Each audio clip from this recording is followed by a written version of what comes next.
Swastiastu. Assalamualaikum, salam sejahtera dan nama budaya untuk kita semua. Kembali lagi di Ekspedisi Alam Lain bersama saya Yogi dan saya Gus Robin. 2020 ya no problem lah gitu. Oke, di episode kali ini kita akan bahas tentang karma pala. Apa sih itu sebenarnya karma pala ya?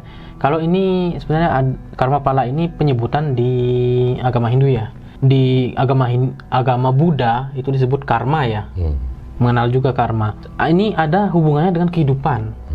Dengan kehidupan kita dan kehidupan di masa lalu. Kalau di Hindu dan Buddha ya. Ya mirip-mirip lah. Mirip-mirip ya. Mungkin kalau di Muslim ini penyebutannya azab ya. Mungkin azab, tapi azab ini lebih kepada yang buruk. Buruk ya. Bukan kebaik juga. Bukan baik juga. Kalau karma pala ini baik atau buruk? Azab baik gitu ada? Gak ada, namanya azab aja buruk. Azab dari buruk, dulu pun azab.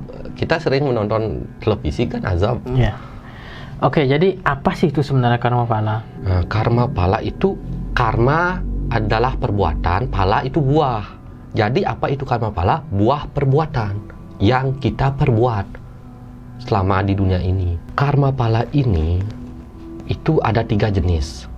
Ini saya sebutkan dari ajaran agama Hindu. Saya tidak akan sebutkan namanya, tapi ada 3 jenis, yaitu karma pala di kehidupan terdahulu kita menerima di kehidupan sekarang. Nah, kehidupan dahulu kita karmanya baik, di kehidupan sekarang kita akan dapat baik. Di kehidupan dahulu karma kita buruk, maka di kehidupan sekarang kita terima buruk. Itu.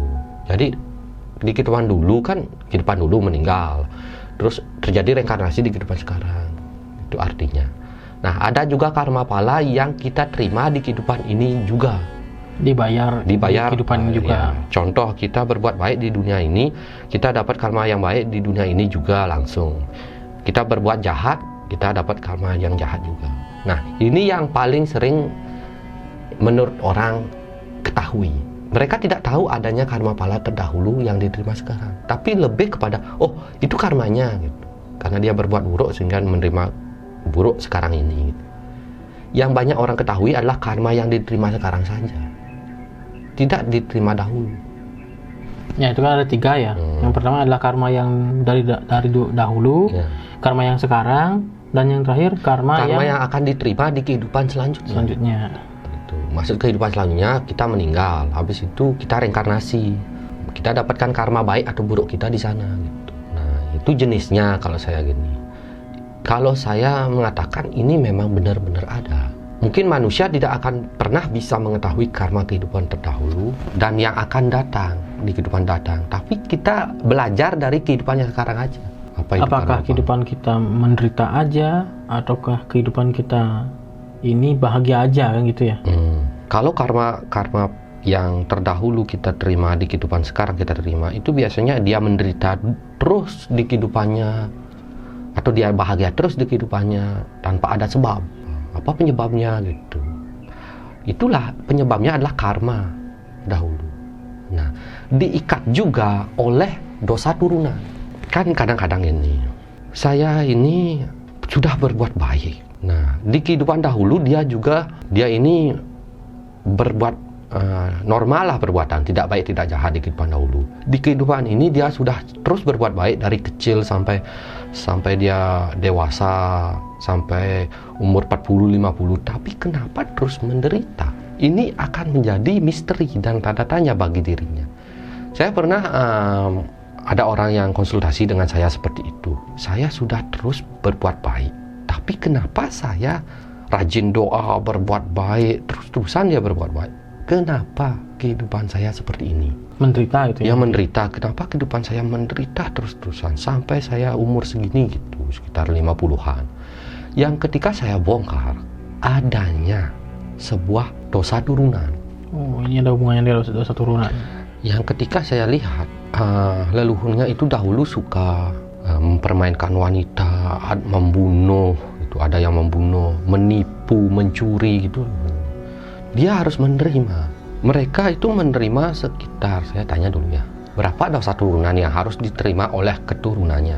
50%. Maksudnya 50%? 50% dia akan menerima dosa dari leluhurnya.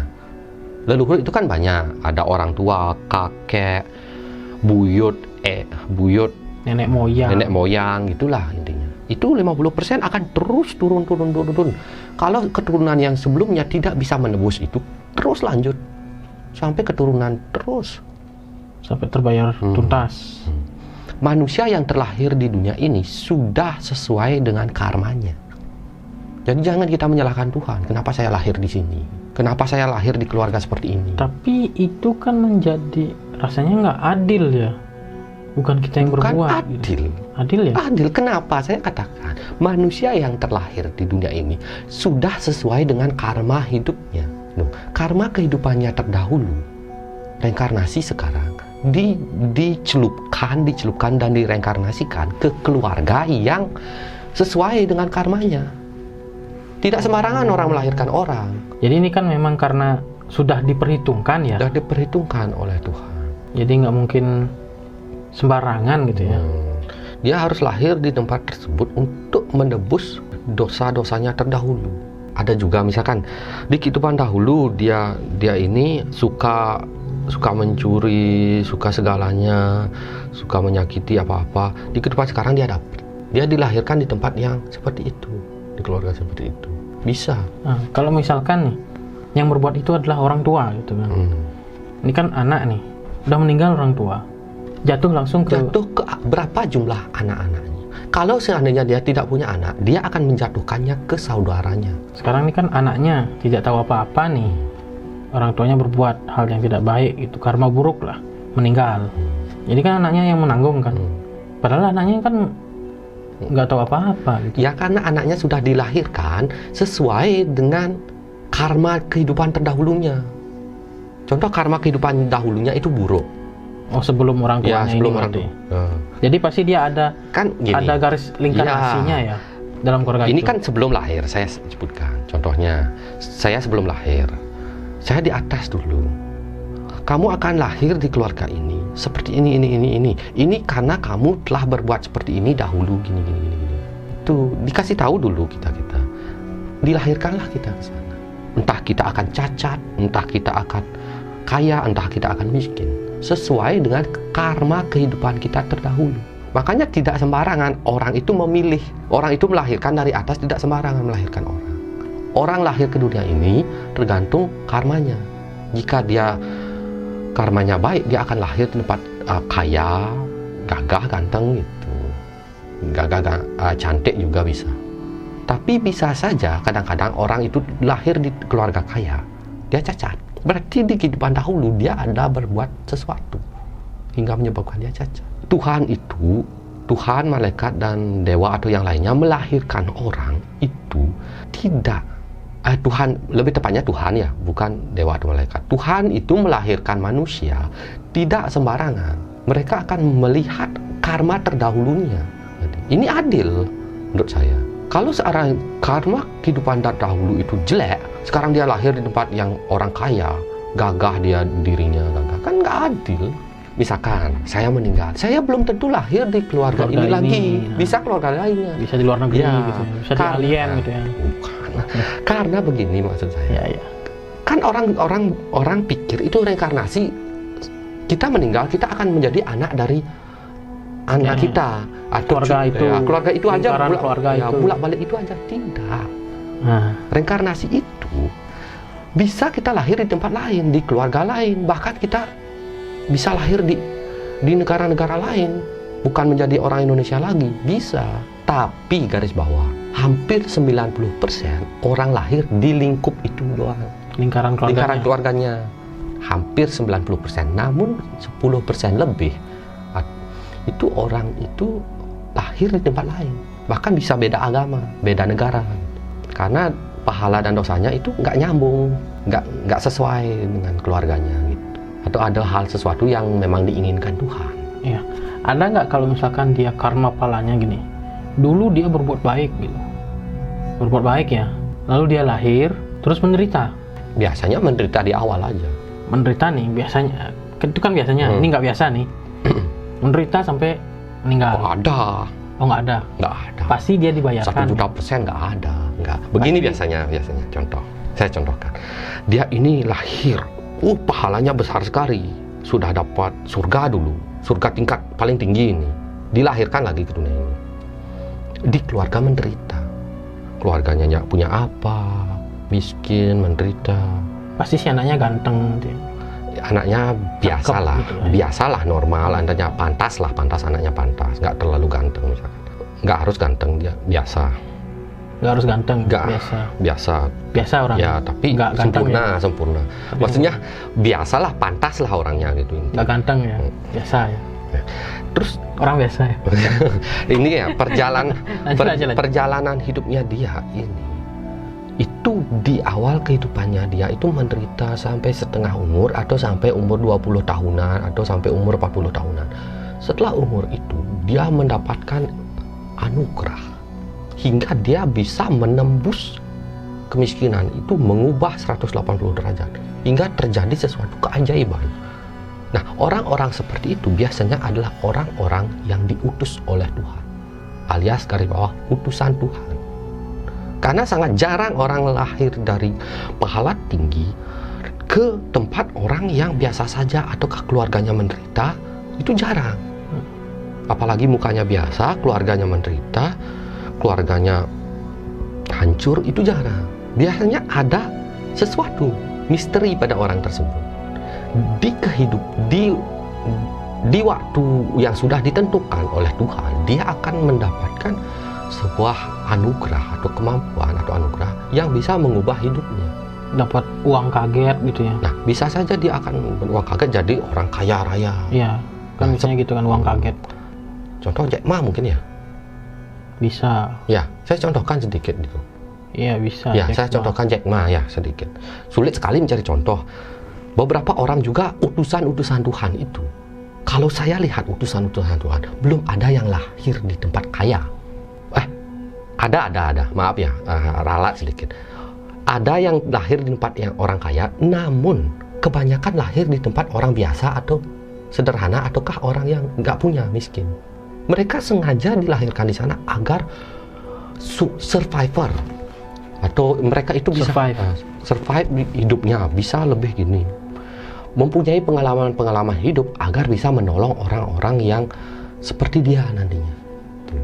Punya rasa kemanusiaan tinggi. Karena orang yang miskin, orang biasa itu ketika dia menjadi orang kaya, kebanyakan itu punya rasa kemanusiaan yang tinggi. Atau menjadi orang terkenal itu, kebanyakan. Berarti bisa jadi gini ya, karma pala itu masih nyambung ya. Misalkan orang itu meninggal nih, buruk, dia memiliki karma buruk, lalu kan neraka ya, dihukum di neraka, dilahirkan kembali, dibawa juga karma pala buruknya itu. Begini, yang tergantung hukuman nerakanya sampai selesai apa nggak sampai selesai. Ada beberapa orang yang dihukum di neraka, setelah setengah hukuman di nerakanya selesai, 50% hukuman di neraka diselesaikan, setelah itu dia akan ditanya lanjut apa tidak. Kalau dia nyerah, dia dilahirkan. Oh, ada yang gitu ya? Memang begitu sistem. Lalu sisanya 50% dirasakan di dunia. Ya, kecuali garis bawah neraka terbawah, neraka abadi. Kan pernah saya bilang neraka abadi itu tidak ada waktunya. Itu tidak ada yang seperti itu. Selain neraka abadi itu seperti itu. Makanya kenapa padahal kita sudah dihukum di neraka, kan ada neraka, kenapa kita masih bawa dosa? Nah, seperti itu nanti sistemnya di neraka, seperti itu. Belum pernah saya jelaskan ini. Ya, belum pernah. Itu kebetulan sih saya lebih menjelaskan karma pala, tapi ada hubungannya lah. Oke, jadi sistem karma pala ini udah dibuat oleh Tuhan dengan sistematis ya? Ya, benar-benar sangat adil.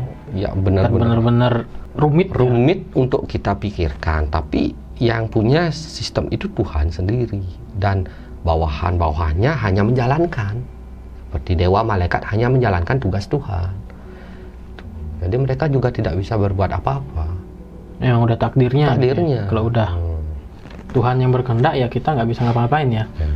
Jadi mungkin kalian juga bingung dengan penjelasan saya, tapi kalau dipikir-pikir lebih dalam, mungkin kalian mengerti. Ya. Jadi intinya karma pala itu ada yang didapat dari kehidupan terdahulu, kehidupan ini, atau di kehidupan nanti.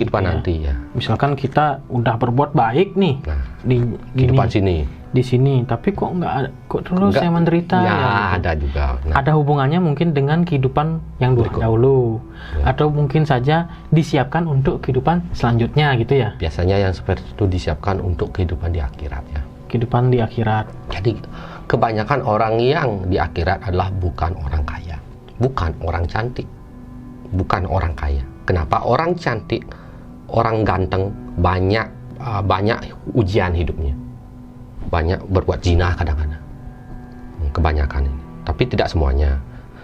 Orang kaya banyak ujiannya, ujian duniawi, uang.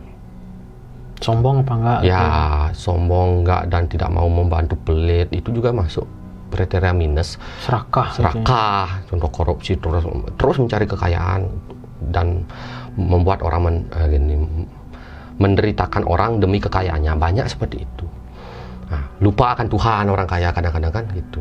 Orang kaya itu lupa Tuhan, dan orang cantik gagah itu kadang-kadang juga sama ujiannya. Ya nggak semua sih, Ya. nggak semua. Tapi kebanyakan seperti itu. Nah, jadi kebanyakan yang ada di surga ini, saya bongkar-bongkaran sedikit, adalah orang yang menderita. Tapi ada juga orang yang kaya, ada orang menengah. Tapi kebanyakan, maaf ya, orang menderita dapat surga. Karena orang menderita ini lebih kuat agamanya. Karena dia terus mungkin ya berdoa ya. Iya, karena Tuhan, selain itu tolong dia berikan tidak saya ini, gitu. godaan-godaan tentang uang dan godaan tentang wanita dan godaan gini sedikit godaannya. Cuma dia menderita di keuangan saja. Asalkan orang yang menderita tersebut kuat imannya untuk Tuhan dan tidak menyalahkan Tuhan, tidak dikit-dikit nyalahin takdir. Asalkan dia ikhlas berdoanya dan memang fokus kepada Tuhan, tidak fokus kepada duniawi ini, ya fine, bisa jadi dapat surga. Karena yang saya lihat dan beberapa bocoran-bocoran, orang yang menderita lebih banyak ada menderita di dunia ini dan kuat imannya kepada Tuhan dan percaya kepada Tuhan akan mendapat tempat yang baik suatu hari, dia yang dapat surga. Itu jadi intinya kita mengupas tuntas ya tentang karma pala itu seperti itu gitu. Ada hubungannya dengan kehidupan di masa lalu, kehidupan di masa ini, ataupun kehidupan di masa datang nantinya. Oke, itu saja ya guys, Robin ya. Video kita kali ini jangan lupa di share, subscribe, like, dan tonton video-video kita yang lainnya. Jangan lupa juga untuk menghidupkan lonceng teman-teman agar kita ada video baru. Ketika kita ada video baru ada notifikasinya. Kami pamit undur diri. Saya Emon Tomat.